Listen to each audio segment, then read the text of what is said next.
Hi friends, hope you all are doing okay.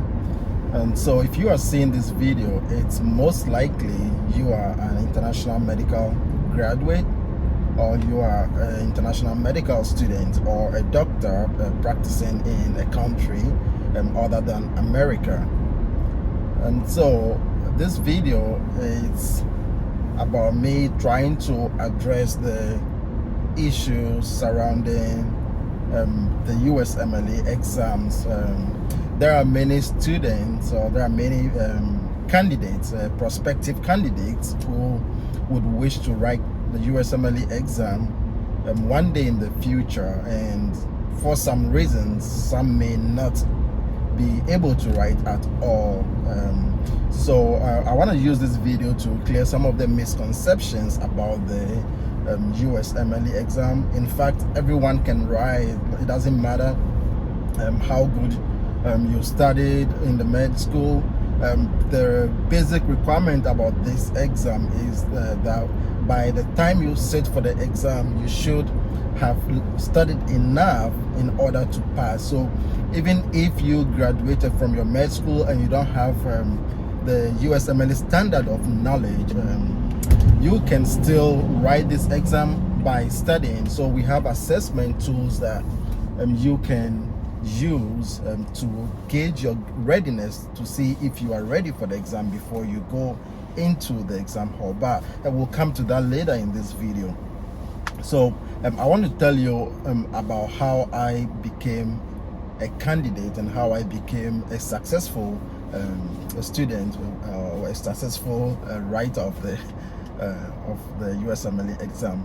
So I went to the med school in 2013, September, I remember, and I began my first year. So what I began, like, it was, you know, you always look to your seniors because they have been there before, and you listen to whatever they say. And I happened to have schooled in China. I schooled in China, Hebei North University in China, one of the best schools in China that teach medicine in the English medium. Those of you who know me, yeah, you remember me very well. So when we began school, originally, since we are IMGs, we had our plans to just graduate and go back to our countries and practice there. But along the way, you know, goals change along the way, dreams change. So as I was graduating, I had to change my mind. Instead of going back to my country, come to the US rather and take the exam.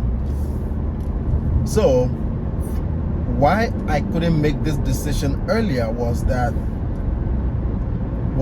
my mostly when you listen to those I heard of you, usually it's a lot of discouragement, because the fact that they have not been able to make the decision to write the USMLE exam is something that it's widespread across all students, and no one wants to go ahead and write the exam. So yeah, I had no idea. We all thought it was so difficult that it's not doable. Like, I remember those days in class, like, some people would say, oh no, this is not doable, this exam per our educational standard, like, this is not the exam for us to write, like, we cannot. People wrote us off, like, it's not possible for students, especially from my school, to write and pass. And also apart from that, people also thought the process was so difficult that it's practically impossible for students from like places like ours to sit for the exam. Moreover, how much you're going to spend on the exam was vague. We didn't know the amount of money that we were going to spend, and we thought it was out of the roof, like too expensive, that we cannot afford it. Yeah, but I must say that there's nothing that if you put your mind to, you cannot do. Day in, day out, we spend money on a lot of things. We spend money buying a lot of things, and we can reduce all this expenditure. And if we really want to spend it on the USMLE, it's possible. We can limit our expenditure and channel all our resources into the USMLE. And I trust me, if you look at the salary of doctors in the US, it is worth trying, because for example, like the least paying doctor here should be about $240,000 per year. So if you divide that into divide by 12, you can get how much they will get per month.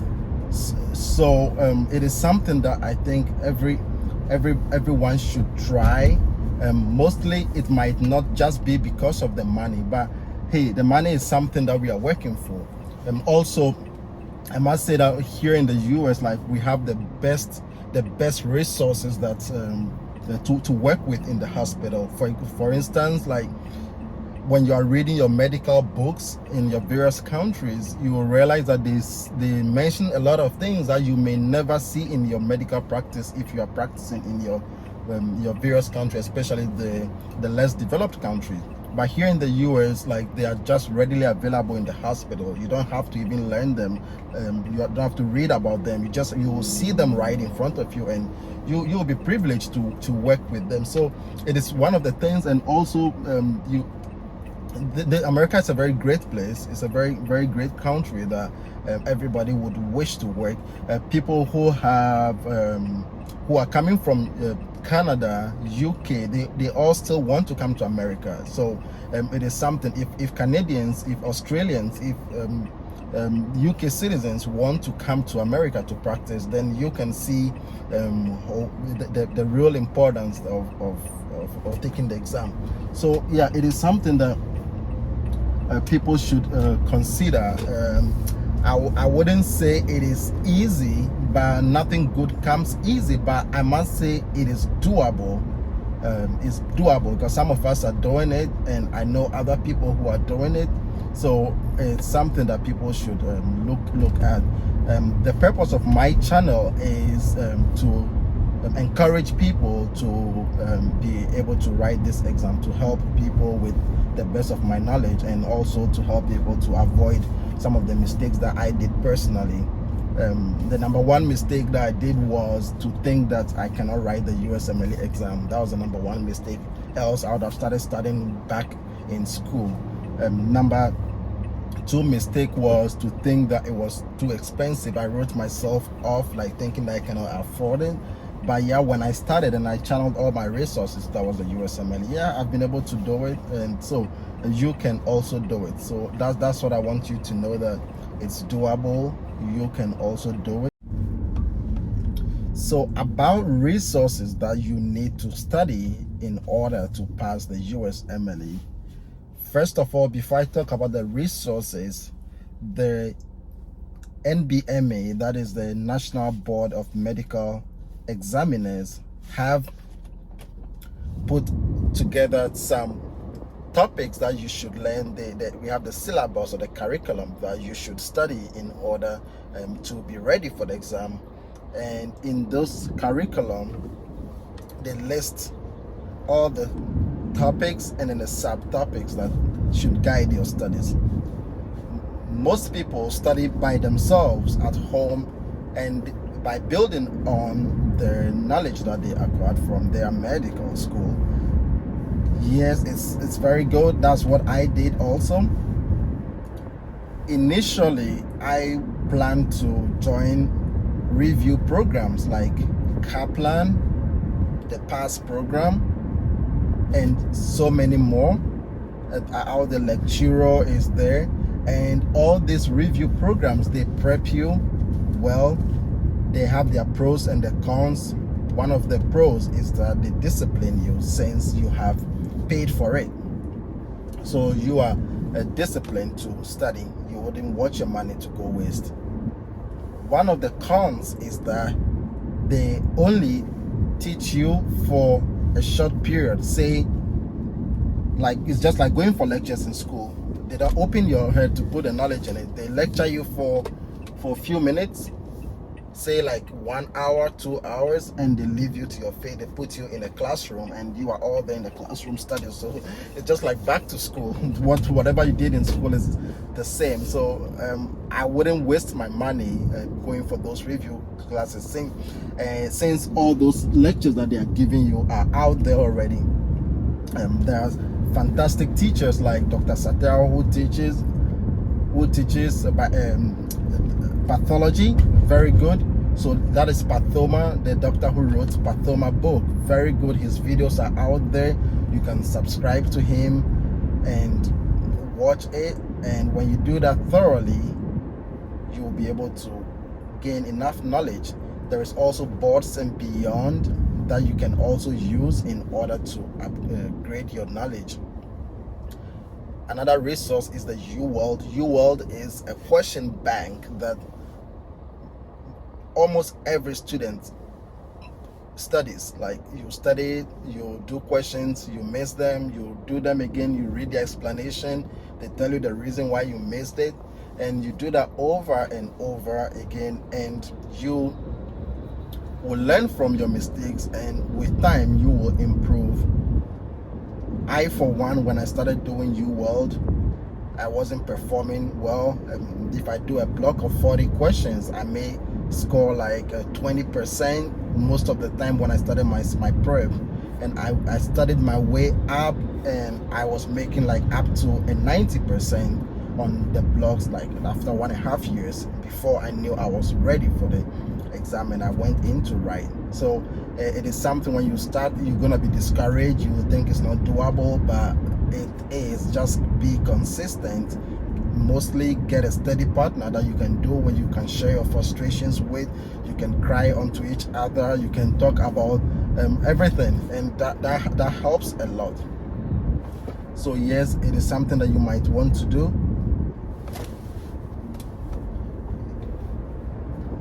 Yeah, it is something that you might want to do.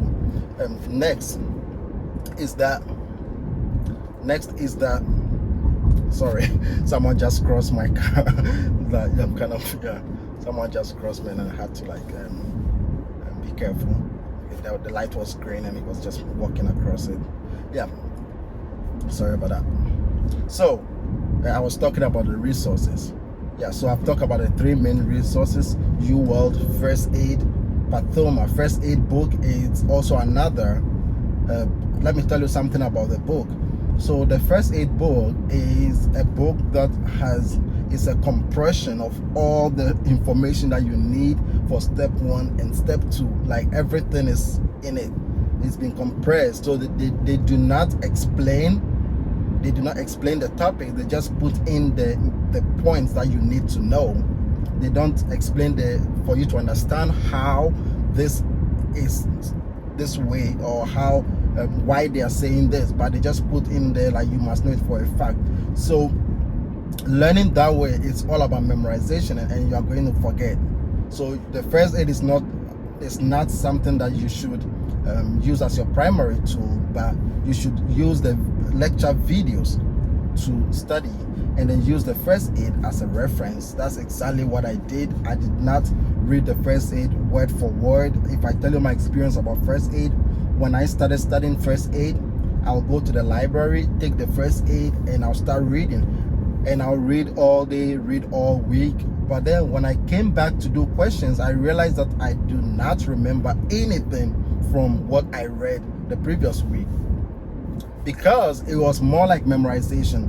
But when you do the videos, the doctors who are doing the lectures will explain the physiology, the pathophysiology. They will explain basic principles that you should apply when analyzing certain topics. So that makes the stuff to stick, and that helps a lot going forward. And also, you want to study in such a way that when you finish studying for step 1, you can apply same knowledge on step 2. Very, very important. So these are the resources: First Aid, UWorld, Pathoma. Most of them you have to, apart from the First Aid that you buy just once, most of them you have to have a subscription. But we also have the offline versions for those of you who cannot afford. The offline versions are there. I want to issue a disclaimer here that I'm not saying go do the offline, but it is a way to cut down costs. Pathoma videos are offline, BNB videos are offline, but I bought them when I was doing it because I did not know that they were offline. So they are all available offline. The links are there that you can get them, and then you do them free. And so all you have to do is to pay for the exam. And if you have to pay for a flight ticket, I don't know if it's written in your country. If it's not, then you have to pay for a flight ticket and go and write it anywhere you want to go, and give yourself 2-3 years. You could have finished both steps, and then you apply for residency and you move to the US and start practicing. I know some doctors who were working and were able to write the exam and pass, because when you're working it's kind of tedious, but when they close from work they study, close from work and study. There are other people who also say they cannot because they are working, but hey, if you really want it, you have to work hard at it. Yeah. If you have questions about what to do, then kindly you can check my email in the About tab, and you can email me, and I'll be glad to respond to your various questions. Yeah. So let me talk about the next thing.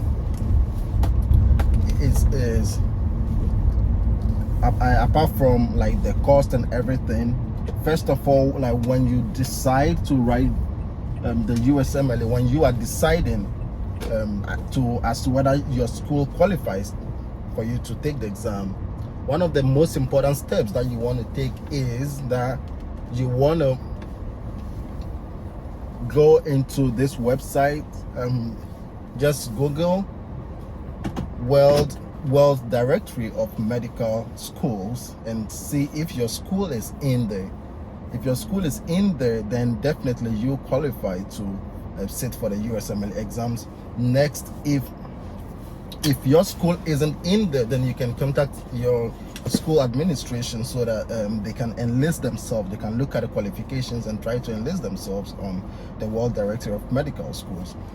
And from there, when you know that your school is allowed to write the exam, next is that you go to the ECFMG website, and you do your registration from there. And you can watch some YouTube videos and see how the registration is done. If you also have personal questions, you can email me, or you can comment under this video and I'll be glad to respond.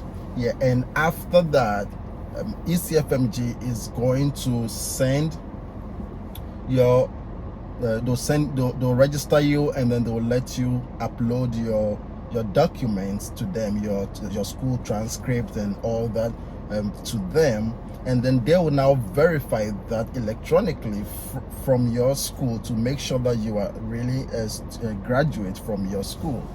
After all that, then they'll get back to you. When they get back to you, they'll allow you to choose a date for your exam, and next is you go into the exam.